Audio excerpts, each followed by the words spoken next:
Happy New Year, everyone. I'm Barbara Biziou, and I want to share with you some of my favorite New Year's rituals. The first one is to sit down and write yourself a letter about what this year meant to you.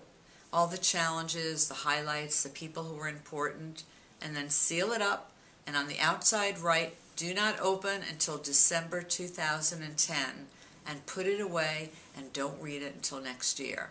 So I'm about ready to read mine from last year, and I always find that I have a new perspective when I read something that I wrote a whole year ago.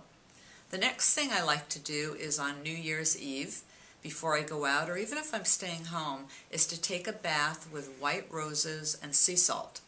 And this to me is purification, because I want to purify myself of anything that I'm holding on to, any limiting thoughts or feelings, any regrets, any disappointments, anything I don't want to bring into the new year.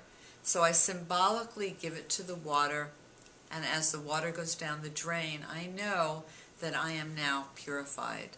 And remember that there is a part of your psyche that does not know the difference between a ritual and an actual event, so it reads it as totally complete. And if there's anyone you need to forgive before the year is over, please, please, please either ask forgiveness from other people or give forgiveness, at least as much as you can. And remember, forgiveness is not condoning an action. It's just taking your energy back.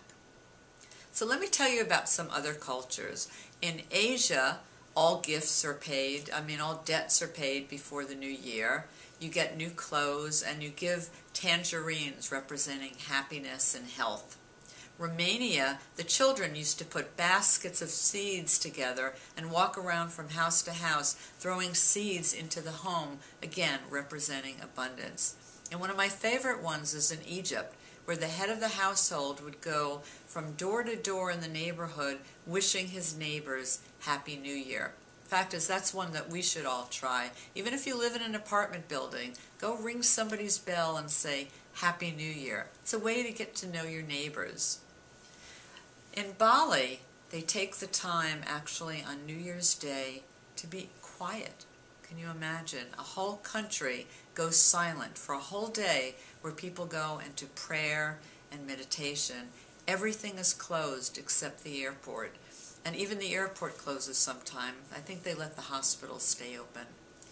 Even if we took 2 minutes on New Year's to stop in silence and to contemplate what this year was going to be about for us, we could change the world. And now my favorite ritual.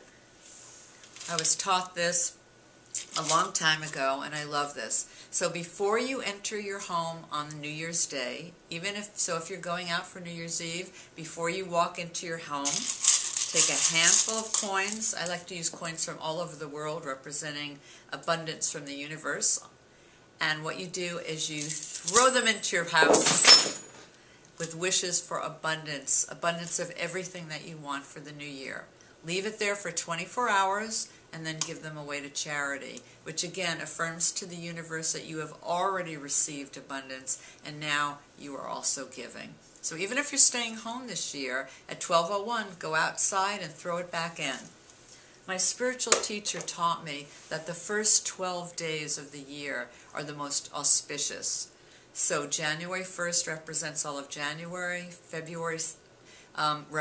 January 2nd represents all of February, January 3rd, all of March, and so on. So even if something happens that isn't your favorite thing, make sure that you're mindful, stop, refocus, and think about what you want. And if you really want love this year, wear red underwear on New Year's Day. Happy New Year, everyone.